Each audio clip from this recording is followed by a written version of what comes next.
औद्योगिक क्षेत्र बीबीएन में कोरोना वैक्सीन की दूसरी डोज लगनी शुरू हो गई है। इसी के चलते डॉक्टर अजय पाठक बीएमओ नालागढ़ ने आम जनता से अपील की है कि वह स्वयं आगे बढ़कर वैक्सीन की दूसरी डोज लगवाएं। उन्होंने कहा कि 84 दिन पूरे होने के बाद एसएमएस का इंतजार न करें और खुद ही अस्पताल या वैक्सीन सेंटर आकर दूसरी डोज लगवाएं।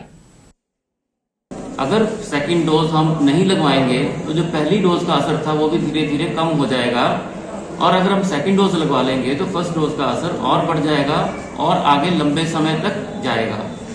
और सेकंड डोज लगवाने के बाद हम खुद भी सुरक्षित हो जाएंगे, हमारा परिवार, हमारा समाज सब सुरक्षित हो जाएंगे, हमारी अर्थव्यवस्था ठीक जगह आ जाएगी। पांवटा साहिब में छठ पर्व का शहर की यमुना नदी पर श्रद्धालुओं का मेला लगा रहा। पूर्वांचल वासियों ने अस्त होते सूर्य को अर्घ्य दिया। नदी में खड़े होकर श्रद्धा भाव से सूर्य उपासना की और जमकर आतिशबाजी भी की। श्रद्धालुओं ने छठ माता की मूर्ति स्थापित की।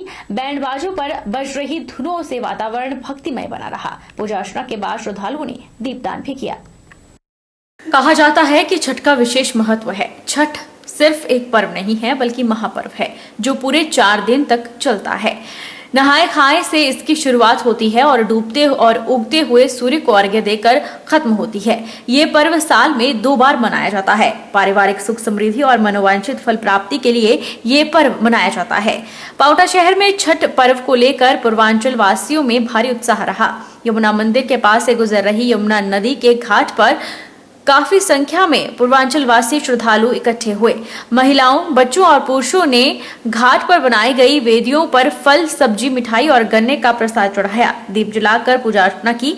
इसके बाद अस्त होते सूर्य को नदी में खड़े होकर अर्घ्य दिया।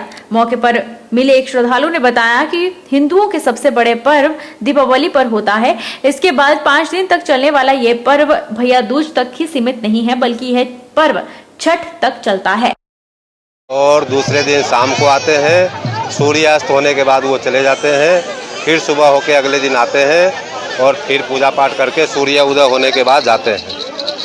छठ पूजा जो है, भगवान जो है, छठ माता सब कुछ जो है पूर्ण करते हैं। जो भी उनसे मांगा जाए वो जो है पूरा करते हैं। नालागढ़ स्वारघाट रोड पर गोल जमाला गांव में देर रात चोरों ने 3 दुकानों को अपना निशाना बनाया और हजारों की नकदी और सामान लेकर रफू चक्कर हो गए। वहीं पुलिस ने मामला दर्ज कर लिया है और दुकानों के आसपास लगे सीसीटीवी फुटेज की जांच की जा रही है। नालागढ़ स्वारघाट रोड पर गोलजमाला गांव में देर रात चोरों ने 3 दुकानों को अपना निशाना बनाया और हजारों की नकदी और सामान लेकर रफू चक्कर हो गए। आस पड़ोस के लोगों ने जब दुकानदारों को इस मामले की सूचना दी तो वे मौके पर पहुंचे और देखा कि शटर के ताले टूटे थे और दुकान का सारा सामान बिखरा पड़ा था। दुकान में रखा कैश भी गायब था, जिस पर दुकानदारों ने इसकी सूचना नालागढ़ पुलिस को दी। सूचना मिलते ही नालागढ़ पुलिस मौके पर पहुंची और मामला दर्ज कर छानबीन शुरू कर दी।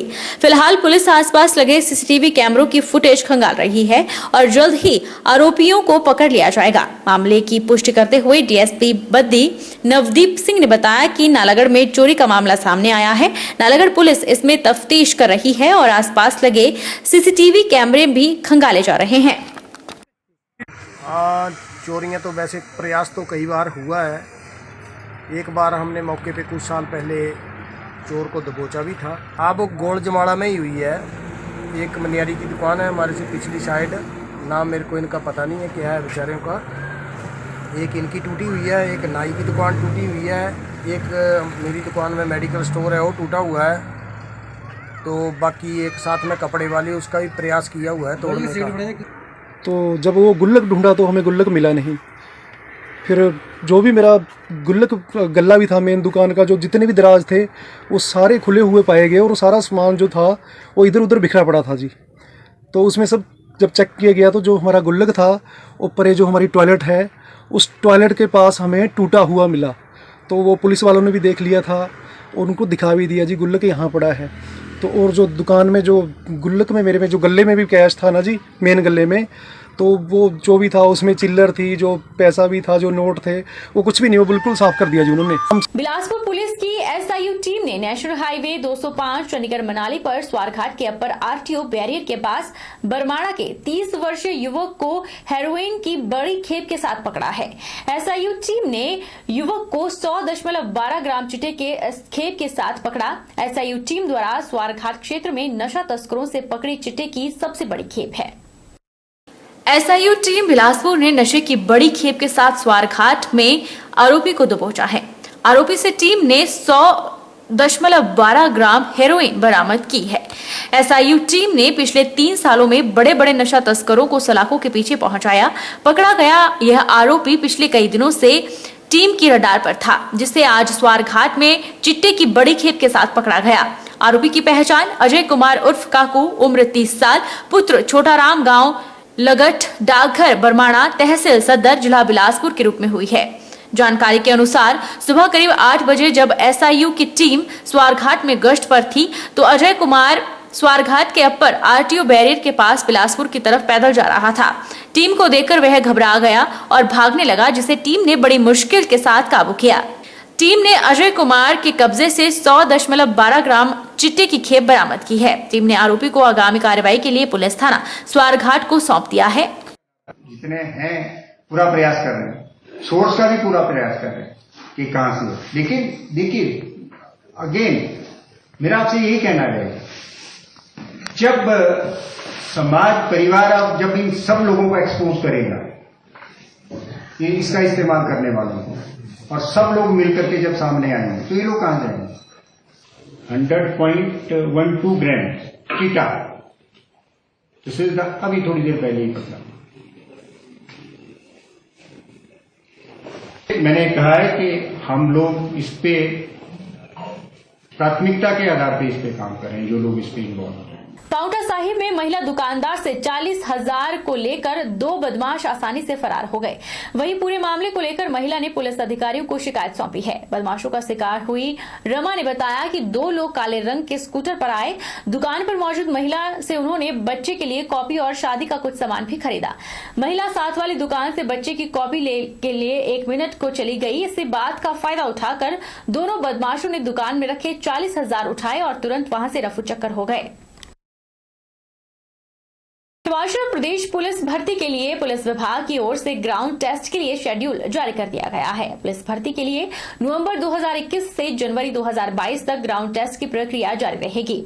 वहीं मंडी पुलिस विभाग के द्वारा भी पुलिस भर्ती को लेकर तैयारियों को मुकम्मल किया जा रहा है। मंडी जिला में 22 नवंबर से लेकर 14 दिसंबर तक 3rd बटालियन पंडोह मैदान में पुलिस भर्ती प्रक्रिया का आयोजन किया जा रहा है, जिसके लिए मंडी पुलिस के द्वारा तैयारियों को मुकम्मल किया जा रहा है। जिला में लगभग 32,000 अभ्यर्थियों ने पुलिस भर्ती के लिए आवेदन किया है, जिसमें 21,500 पुरुष अभ्यर्थी, 9,000 महिला अभ्यर्थी और करीब 800 अभ्यर्थियों ने चालक के पदों के लिए आवेदन किया है। वहीं अतिरिक्त जिला पुलिस अधीक्षक मंडी आशीष शर्मा ने बताया कि भर्ती प्रक्रिया के शुरुआती 6 दिनों में महिला पुलिस भर्ती के लिए ग्राउंड टेस्ट की प्रक्रिया शुरू होगी। अभ्यर्थियों को उनके मोबाइल पर एडमिट कार्ड का लिंक भेजा जा रहा है, जिसका प्रिंट आउट निकालकर वे अपने एडमिट कार्ड प्राप्त कर सकते हैं। जैसा कि आप जानते हैं कि प्रदेश भर में पुलिस कांस्टेबल की भर्ती प्रक्रिया शुरू हो चुकी है। मंडी जिला के लिए ये प्रक्रिया जो है 22 नवंबर से लेकर 14 दिसंबर तक चलेगी। मंडी जिला के लिए करीब 32,000 अभ्यर्थियों ने आवेदन किया है। इसमें से करीब 21,500 जो हैं पुरुष अभ्यर्थी हैं, करीब 9,000 महिला अभ्यर्थी हैं और 800 के आसपास जो हैं वो कैंडिडेट हैं जिन्होंने ड्राइवर की पोस्ट के लिए आवेदन किया है। ये प्रक्रिया 22 नवंबर से शुरू हो रही है। शुरू के 6 दिन में हम महिला अभ्यर्थियों के ये शारीरिक क्षमता के टेस्ट जो हैं वो शुरू करने जा रहे हैं और ये टेस्ट जो है 3rd बटालियन पंडोह के ग्राउंड में होंगे। इसमें आज से हमने सभी अभ्यर्थियों को जिस मोबाइल नंबर से उन्होंने ये आवेदन किया था उस मोबाइल नंबर पे एक लिंक भेज दिया है। इस लिंक के आधार पर हर एक अभ्यर्थी जो है वो एक एडमिट कार्ड जो है वो निकालेगा और उसका प्रिंट आउट जो है संबंधित तारीख को जब भी उसका टेस्ट होगा वो लेके आएगा। इसके साथ ये भी वो एक अपनी फोटोग्राफ भी साथ लेके आए और ये उनसे अनुरोध रहेगा कि वे किसी भी तरह के वैल्यूएबल और मोबाइल अपने साथ लेकर उस दिन ना आए। करीब 1,500 जो अभ्यर्थी हैं उनका टेस्ट हमें प्रतिदिन लेना पड़ेगा, इसलिए अनुरोध रहेगा सभी अभ्यर्थियों से कि जो एडमिट कार्ड पे उनको समय दिया गया है उस समय के मुताबिक वो पंडोह 3rd बटालियन के ग्राउंड पे पहुंच जाए। शारीरिक क्षमता का जो टेस्ट है ये 136 पुरुष कांस्टेबल, 45 महिला कांस्टेबल और 13 जो है ड्राइवर आरक्षियों की भर्ती के लिए किया जा रहा है। बहरहाल बुलेटिन में इतना ही। आप देखते रहिए HP 24/7।